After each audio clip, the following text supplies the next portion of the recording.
Autre conférence de presse, celle de Résistance et alternative. Selon le mouvement de gauche, l'opposition torpille la mobilisation citoyenne. L'un des porte-parole de Résistance et alternative, Achok Soubron, parle d'une grave crise socio-économique. Le stress social s'est transformé en détresse dans la société, dit-il. Achok Soubron plaide pour un programme de transition économique pour le pays.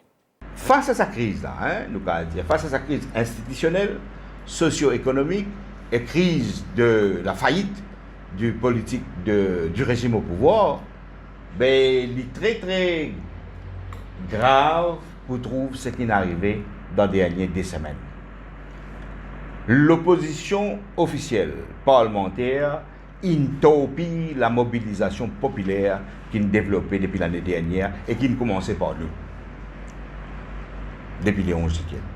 L'opposition peut démontrer un spectacle.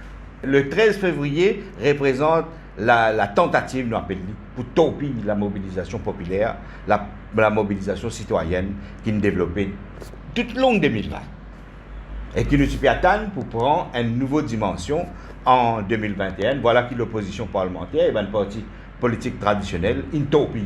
Là, l'opposition, il décide pour mettre au agenda la guerre post. C'est ça qui peut dérouler là. Ça veut dire la guerre post. La guerre chief whip, la guerre leader de l'opposition, la guerre qui s'en a pour Premier ministre d'un futur gouvernement. Alors que tout le monde connaît une liaison sortie, une crise institutionnelle, et l'affairisme qui arrive à un niveau répugnant.